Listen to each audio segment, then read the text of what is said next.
إن الحمد لله نحمده ونستعينه ونستغفره ونؤمن به ونتوكل عليه ونعوذ بالله من شرور أنفسنا ومن سيئات أعمالنا ومن يهده الله فلا مضل له ومن يضلله فلا هادي له ونشهد أن لا إله إلا الله وحده ولا شريك له ونشهد أن محمدا عبده ورسوله أما بعد فإن خير الحديث كتاب الله وخير الهدي هدي محمد صلى الله عليه وسلم وشر الأمور محدثاتها وكل محدثة بدعة وكل بدعة ضلالة وكل ضلالة في النار. وأما بعد فقال الله تعالى في القرآن المجيد والفرقان الحميد أعوذ بالله من الشيطان الرجيم بسم الله الرحمن الرحيم ويل لكل همزة لمزة. أما بعد رب اشرح لي صدري ويسر لي أمري واحلل عقدة من لساني يفقهوا قولي.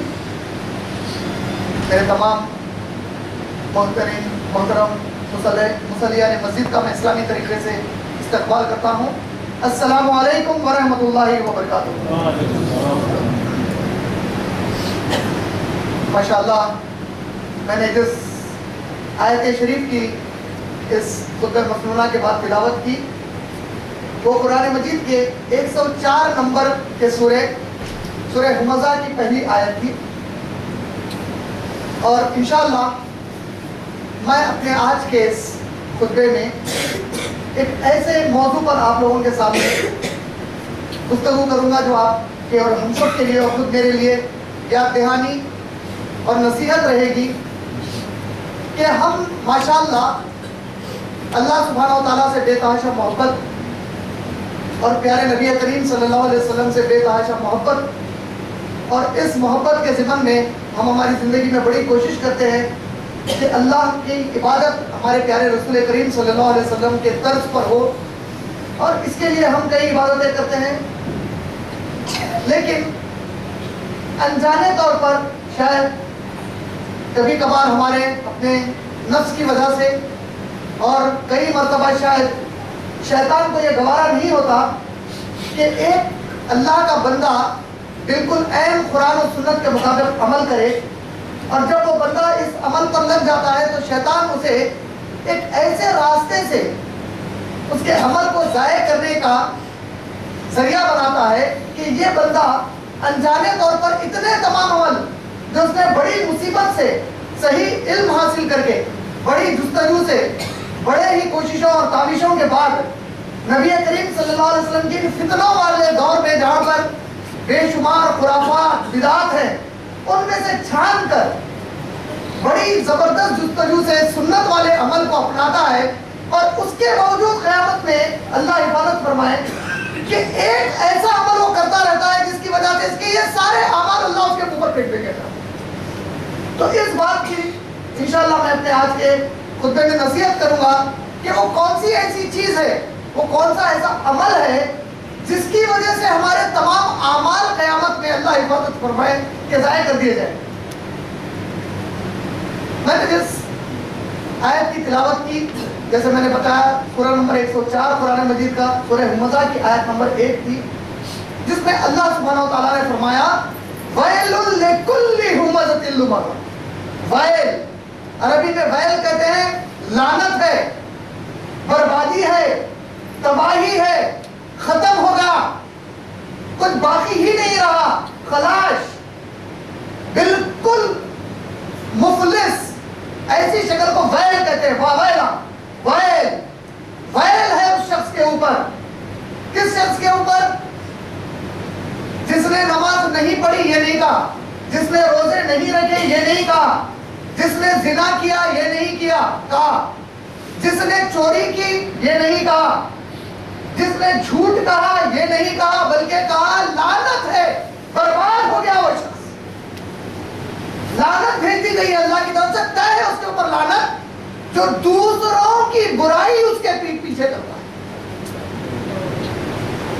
اور اگر آج ہم اپنے معاشرے پر نظر ڈالیں گے تو ہم جانے انجانے میں بے شمار ہمارے یہ گفتگو میں ہمارا اکثر وقت دوسروں کے بارے میں گفتگو کرنے میں نکال دیتے ہیں، اور یہ محسوس بھی نہیں کرتے کہ اتنی مصیبتوں اور مشکلوں سے جو ہم نے نمازیں پڑھی، جو تلاوت قرآن پاک کیا، جو بے شمار سنتوں کو ہم نے اپنی زندگی میں اپنایا، ایک اس عمل سے یہ قیامت کے دن منہ پر پھینک دیا جائے گا۔ اللہ نے لعنت بھیج دی، کہا کہ لعنت ہے اس شخص کے اوپر جو دوسروں کے پیٹھ پیچھے اس کے بارے میں گفتگو کرتا ہے، جسے ہم عام فہم اردو میں غیبت کہتے ہیں۔ ایک دفعہ اللہ کے نبی کریم صلی اللہ علیہ وسلم نے جب ارشاد فرمایا کہ جو چغلخور ہے، جو غیبت کرنے والا ہے، اس کے اعمال ضائع کر دیے گئے، صحابی رسول صلی اللہ علیہ وسلم ارشاد فرماتے ہیں کہ اے اللہ کے نبی، اے ہمارے پیارے رسول صلی اللہ علیہ وسلم، اگر ہم کسی شخص کے بارے میں ایسی گفتگو کرتے ہیں، ایسی بات بتاتے ہیں اس کے پیچھے جو حقیقت میں اس میں وہ برائی ہو، تو یہ اس میں غلط بات کیا ہے؟ ایک آدمی ہے جس نے ہو سکتا ہے زنا کیا ہے، میں نے دیکھا ہے، میں نے کسی کو کہہ دیا، کسی آدمی میں نے عیب دیکھا اور میں نے اس عیب کا ذکر کسی کے سامنے کر دیا، کسی میں کوئی برائی دیکھی، میں نے کہا کہ بھائی فلاں آدمی میں برائی ہے، میں اس پر کوئی جھوٹ بیانی نہیں کر رہا ہوں، غلط بیانی نہیں ہے، حق کی بات بتا رہا ہوں، تو اس میں کیا برائی ہے؟ کیا یہ غیبت میں شمار کیا جائے گا؟ ہمارے پیارے نبی کریم صلی اللہ علیہ وسلم نے جواب دیا، کہا کہ جب تم کسی کے پیچھے اس کی وہ برائی کا ذکر کرتے ہو جو حقیقت میں اس میں ہے، یہی غیبت ہے، ورنہ وہ تو تہمت ہوگی جو اس میں نہیں ہے اور تم بیان کرتے ہو۔ تو لعنت کس پر بھیجی گئی؟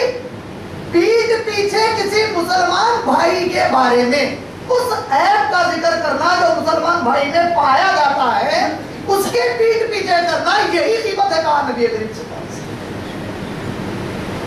ایک دفعہ ایک صحابی رسول صلی اللہ علیہ وسلم کے صحابہ کی جماعت میں ہمارے پیارے نبی صلی اللہ علیہ وسلم موجود تھے، اور آپ نے تدریسی انداز جس میں صحابہ کو درس دیتے ہیں، تو درس دینے کا ایک انداز کیا ہوتا ہے کہ جس کو درس دیا جاتا ہے اپنے طلباء سے، اپنے اسٹوڈنٹ سے ایک سوال کر لیا جاتا ہے کہ اچھا بتاؤ بھائی اس کا جواب کیا ہے، حالانکہ جو مدرس ہے، جو استاد ہے، اس کو ان سے بہتر اس کا جواب معلوم ہے۔ جس طرح جبرائیل امین صلی اللہ علیہ وسلم آئے، اللہ کے نبی کریم صلی اللہ علیہ وسلم کے سامنے بیٹھ گئے، اور آپ نے سوال کیا نبی کریم صلی اللہ علیہ وسلم سے، اچھا نبی بتائیے اسلام کیا ہے، ایمان کیا ہے، قیامت کب آئے گی، احسان کیا ہے؟ تو یہ جو سوال کرنے کا انداز ہے، گویا یہ سوال پوچھنے والے جس سے پوچھا گیا اس سے بہتر علم رکھتا ہے، پھر بھی پوچھتا ہے۔ اور نبی کریم صلی اللہ علیہ وسلم اکثر و بیشتر صحابہ کے درمیان اس قسم سے درس دیتے تھے۔ آپ صلی اللہ علیہ وسلم ایک دفعہ بیٹھے ہوئے تھے، آپ نے پوچھا اپنے صحابہ سے، اچھا صحابہ مجھے بتاؤ سب سے مفلس شخص کون ہے؟ تو فوری صحابہ نے کہا کہ اللہ کے نبی، وہ جس کے پاس ضروریات زندگی کو پورا کرنے کا مال نہ ہو، جس کے پاس کھانے اور پینے کے حلال شے لینے کے لیے پیسے نہ ہو، جس کے پاس اپنی ضرورت کو پورا کرنے کے لیے کوئی چیز نہ ہو، وہ مفلس ہے۔ کہا کہ نہیں، وہ مفلس نہیں ہے۔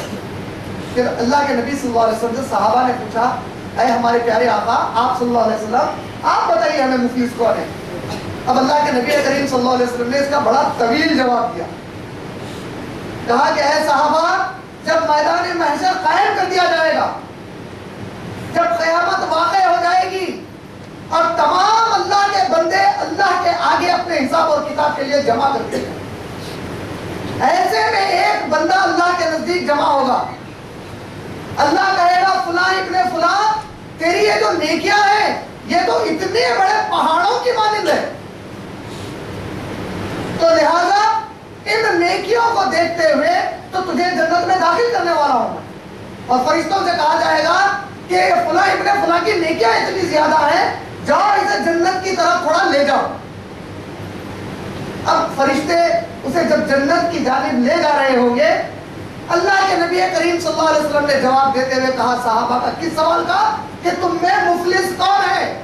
یہ مفلس کون ہے کا جواب دیتے ہوئے کہا کہ اچانک اس انسانوں کے اس جماعت میں سے جو اللہ کے آگے جمع ہے، ایک شخص آواز دے کر کہے گا، اے میرے رب، اے میرے اللہ رب العالمین، یہ جو فلاں شخص ہے جس کی اتنی نیکیاں ہیں، یہ جب زمین پر تھا تو اس کے مقابلے میں کمزور تھا، اس نے فلاں وقت پر مجھے گالی دے دی، اے اللہ کیا تو اس سے اس کا حساب نہیں لے گا؟ آج میں کمزور تھا، اس کی گالی کا جواب نہیں دے سکتا تھا، اسے کچھ کر نہیں سکتا تھا، اس نے ناانصافی کی مجھے گالی دے کر، ناحق اس نے مجھے ڈانٹ دیا، گالی دے دی، آج یہ آرام سے جنت میں جا رہا ہے۔ اللہ تو سب کا رب ہے، تو اس کا بھی رب ہے تو میرا بھی رب ہے، اللہ ہے میرے رب، اب تو انصاف سے فیصلہ کر کہ اس کی نیکیاں تو ہے لیکن اس حساب کا کیا ہوگا؟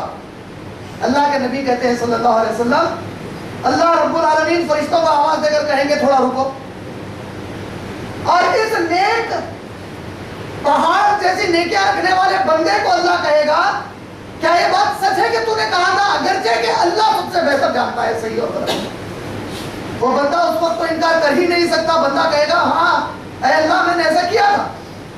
اللہ تعالیٰ فرمائیں گے کہ ٹھیک ہے، اب یہ جو میرا بندہ تجھ سے ناراض ہے، جس کے ساتھ تو نے ناانصافی کی، جس کا تو نے زمین پر حق مارا، کیا حق مارا؟ کسی کو گالی دینے سے کیا حق مرتا ہے؟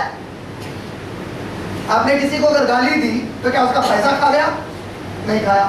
کیا آپ نے اس کے رزق میں کوئی کمی کی؟ نہیں کی۔ کیا آپ نے اس کا مال ہڑپا؟ نہیں ہڑپا۔ لیکن ناحق کسی کو گالی دی تو اس کی دنیا کی عزت کو آپ نے کم کیا۔ اب اللہ کہے گا جو تو نے اس کی عزت میں حق مارا تھا، اے میرے بندے، اب تو یہ میرے بندے کو کس طرح ادا کرنا چاہتا ہے؟ چلو بات کرو اور کرو حق ادا۔ اب جب بات ہوگی تو میدان محشر میں معاوضے میں دینے کے لیے کوئی چیز نہیں ہے ہمارے پاس، نہ ڈالر ہے، نہ درہم ہے، نہ روپیہ ہے، نہ ریال ہے، کوئی چیز ہمارے پاس نہیں ہے، نہ کوئی زمین کا ٹکڑا ہے کہ بھائی یہ جائیداد تو رکھ لے اور چھوڑ دے۔ اب یہ بندہ مجبور ہو جائے گا، کہے گا اے اللہ آج میرے پاس کچھ بھی نہیں ہے کہ میں اس کا حق ادا کروں۔ اللہ تعالیٰ فرمائیں گے کہ اے فرشتوں ٹھیک ہے، اب ہم ان کے درمیان انصاف کرتے ہیں، اس کی یہ جو نیکیوں کا پہاڑ ہے اس پہاڑ میں کے تھوڑے نیکیاں نکالو اور میرے اس بندے کے کھاتے میں ڈال دو۔ اس کی نیکیاں لی جائیں گی اور اس کے کھاتے میں ڈال دی جائیں گی۔ جیسا ہی یہ معاملہ ہوگا، اب ایک کے بعد ایک بے شمار اور مظلوم آواز اٹھانے لگ جائیں گے کہ اے اللہ اس نے میری برائی کی میرے پیچھے، اے اللہ اس نے میرے بارے میں غلط بیانی کر دی، اے اللہ اس نے میرے بارے میں جھوٹ کہا۔ جیسے جیسے یہ ہوتا جائے گا، اللہ کے نبی کریم صلی اللہ علیہ وسلم فرماتے ہیں یہاں تک کہ جو پہاڑ تھا نیکیوں کا، وہ تمام نیکیاں اس دن میدان محشر میں سب دوسروں کو بانٹ دیا۔ اور نیکیوں کا پہاڑ کس کا ہوگا؟ نیکیوں کے پہاڑ کا تصور اس مسلمان بندے کا ہوگا قیامت میں جس کی نیکیاں عین نبی کی سنت کے مطابق تھی۔ جو باقی کے لوگ رہیں گے جنہوں نے سنت پر عمل نہیں کیا لیکن نیکیاں کی ہوگی، نماز تو پڑھا لیکن سنت سے نہیں پڑھا، پوری سنتیں ادا نہیں کی، روزے تو رکھے لیکن تمام سنتیں افطار اور سحری کی ادا نہیں کی، زکات تو دی لیکن سنت نہیں، حج تو کیا، ان میں سنتوں میں انہوں نے میل جول کر دیا، تو ایسے بندوں کی نیکیوں کا پہاڑ وہاں نہیں رہنے والا ہے۔ ان کے ساتھ کا معاملہ کیا کہا اللہ کے نبی نے؟ اللہ کے نبی کریم صلی اللہ علیہ وسلم فرماتے ہیں کہ میدان محشر میں جب بندہ اٹھایا جائے گا اور اللہ پوچھے گا اے میرے بندے تو نے میرے لیے کیا کیا ہے؟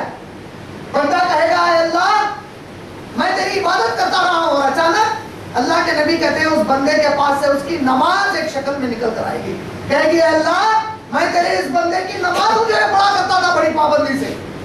اللہ تعالیٰ فرماتے ہیں کہ بڑا پیارا عمل ہے، ذرا بازو ہٹ جاؤ۔ اس کے بعد اللہ کے نبی کہتے ہیں کہ روزہ نکل کر آئے گا، روزہ کہے گا اے اللہ میں اس کا روزہ ہوں جو یہ رکھا کرتا تھا۔ اللہ سبحانہ وتعالیٰ فرمائیں گے بڑا پیارا عمل ہے، ذرا بازو رک جا۔ زکات آئے گی، اللہ کہے گا بڑا پیارا عمل ہے، ذرا بازو رک جا۔ حج اور عمرے اس نے کی ہے وہ نکل کر آئیں گے اپنی اپنی شکلوں میں جو اللہ دینا چاہے گا۔ اللہ کہے گا بڑے پیارے عمل ہو، ذرا بازو رک جاؤ۔ اس کی تمام دوسری نیکیاں، ماں باپ کی فرما برداری، بیوی کے ساتھ اچھا سلوک، بچوں کی پرورش، ہر نیکی نکل کر آئے گی۔ اللہ سب سے کہے گا بڑے پیارے عمل ہو، ذرا بازو رک جاؤ۔ آخری میں اللہ کے نبی کہتے ہیں یہ کس کے لیے ہے؟ یہ ان مسلمانوں کے لیے ہے جنہوں نے نیکیاں کی لیکن